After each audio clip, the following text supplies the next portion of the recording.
Bahas preview final Champions League? Udah. Final Europa League juga udah. Kayaknya masih ada yang kurang deh. Apa ya? Oh iya, Mimin hampir kelupaan kalau ada final Conference League juga. Maafin ya fans Chelsea sama Real Betis. Oke deh, final Conference League musim ini Mimin akui jadi pertandingan Liga Melon yang sayang kalau sampai kelewatan nonton. Chelsea dan Real Betis dari awal memang sudah ramai diprediksi bakal sampai ke Wrocław, Polandia untuk menyajikan pertandingan final kasta ketiga Eropa yang ideal.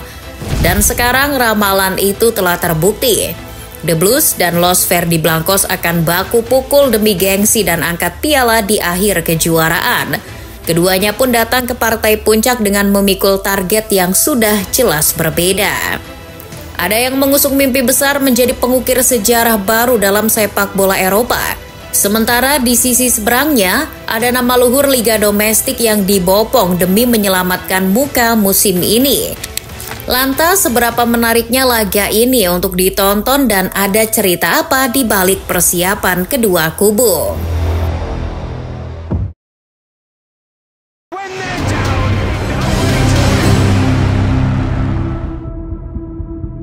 Sudah Mimin omongin dari dulu kalau Chelsea tak akan mendapat kesulitan yang begitu berarti sepanjang perhelatan Conference League musim ini.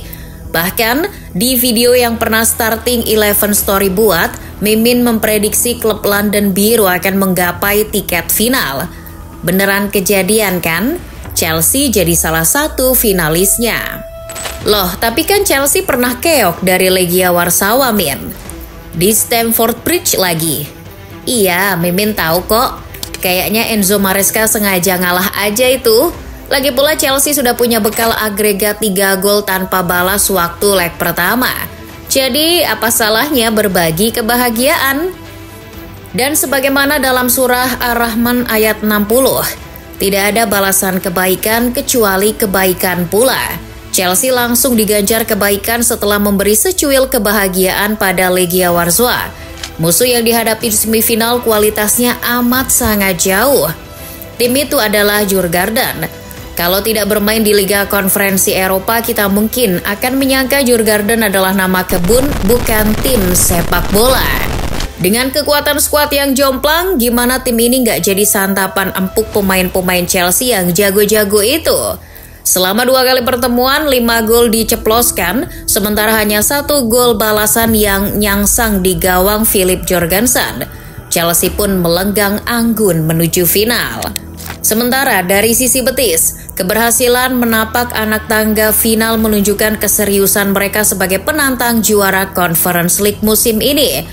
Jauh sebelum kejuaraan dimulai, kemungkinan juara Betis masih 16%. Jumlah itu merangkak naik menjadi 26% setelah menumbangkan Fiorentina di 4 besar. Momen menyingkirkan La Viola di semifinal adalah adegan terbaik yang diperagakan Betis di Conference League musim ini. Tak lain karena Los Verdi Blancos sanggup menggagalkan ambisi Fiorentina untuk menggenggam piala Conference League setelah di 2 kesempatan final terdahulu menyerah dari West Ham dan Olympiakos. Tapi Mimin harus akui, kalau pertemuan Betis versus Fiorentina jadi final kepagian, saking meratanya komposisi pemain mereka. Sebelum pertandingan leg pertama, Fiorentina sudah pasang muka jumawa.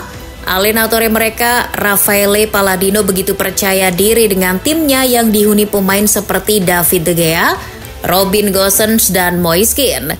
Fiorentina sepertinya lupa kalau Betis besutan Manuel Pellegrini punya sosok veteran yang jauh lebih berpengalaman di level Eropa. Siapa lagi kalau bukan Isco Alarcon yang pernah 5 kali menang UCL bersama Madrid. Betis pun akhirnya menghukum kepongahan Fiorentina dengan duet dahsyat Isco dan Antony. Coba tanyakan De Gea, rasanya dikoyak 2 kali oleh Antony, GOAT yang telah lama hilang.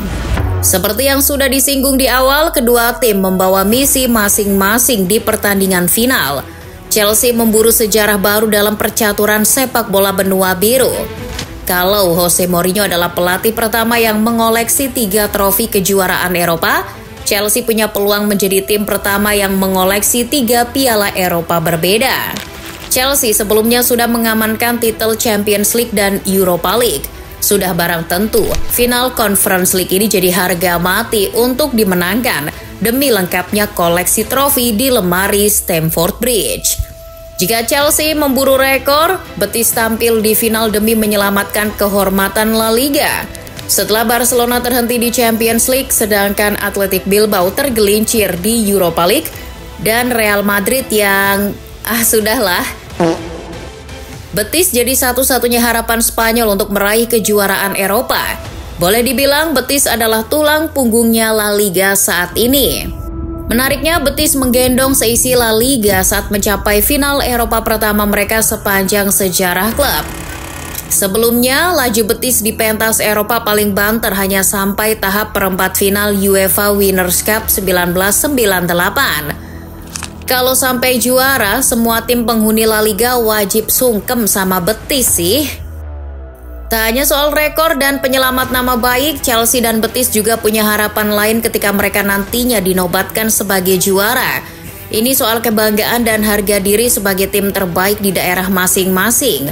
Terkenal dengan slogan Pride of London, Chelsea berambisi untuk makin menancapkan kekuasaannya sebagai klub kebanggaan kota London dengan membawa pulang Conference League. Tak perlu gembar-gembor untuk mencari pengakuan, Chelsea memang sudah diakui sebagai klub terbaik dari ibu kota Inggris. 2 UCL dan 2 UEL jadi bukti sahih yang tak terbantah. Nah, dengan datangnya trofi UCL, lengkap sudah kedikdayaan Chelsea sebagai representasi London di Eropa. Bila itu kesampaian, fans Arsenal jangan pada tantrum ya, mbok ya legowo gitu loh. Sama halnya dengan Betis yang mengincar Conference League sebagai pembuktian kalau mereka juga bisa membanggakan provinsi Andalusia. Selama ini nama Andalusia di ajang Eropa selalu identik dengan Sevilla yang jadi rival sekota Betis. Statistik mencatat Sevilla masih menjadi pemilik juara terbanyak Europa League dengan 6 buah trofi. Berhubung sekarang Sevilla performanya tengah menurun baik di level domestik maupun Eropa, kini saatnya bagi Betis unjuk gigi sebagai kebanggaan baru Andalusia. Masa bodoh dengan level Conference League yang hanya kasta ketiga. Yang penting mereka berjasa menjaga kehormatan Andalusia. Tentu saja momen emas ini belum tentu datang 2 kali. Pantang bagi Betis pulang dengan tangan hampa. Berdasarkan catatan head-to-head di panggung Eropa, final ini bukanlah pertemuan pertama Chelsea dan Betis. Ternyata kedua kesebelasan sudah 4 kali tatap muka di 2 kompetisi berbeda, yakni Winners' Cup dan Champions League. Hasilnya Chelsea masih terlalu kuat dengan raihan 3 kemenangan berbanding 1 untuk Betis. Pertemuan perdana tersaji di leg pertama perempat final Winners' Cup musim 1997-98 di Benito Villamarín. Chelsea meraih kemenangan 2-1 berkat brace Torre Andre Flo. Sementara pertemuan terakhir sebelum final berlangsung pada fase grup Champions League musim 2005-2006 juga di kandang Betis. Namun kali ini Los Verdi Blancos sanggup menumbangkan The Blues dengan gol sematawayang Daniel Alexander ke gawang Peter Cech. Bagaimana dengan kekuatan masing-masing tim? Chelsea memiliki banyak talenta muda yang hebat dan telah berperan besar dalam keberhasilan The Blues melaju sejak babak sistem gugur Conference League. Sebut saja Marc Cucurella, Kiernan Dewsbury Hall, Jadon Sancho, dan Christopher Nkunku. Jangan lupakan juga Cole Palmer yang siap membekukan pertahanan Betis dengan aksinya. Dari wakil Spanyol, Betis pun penuh dengan amunisi yang berkualitas dan syarat pengalaman.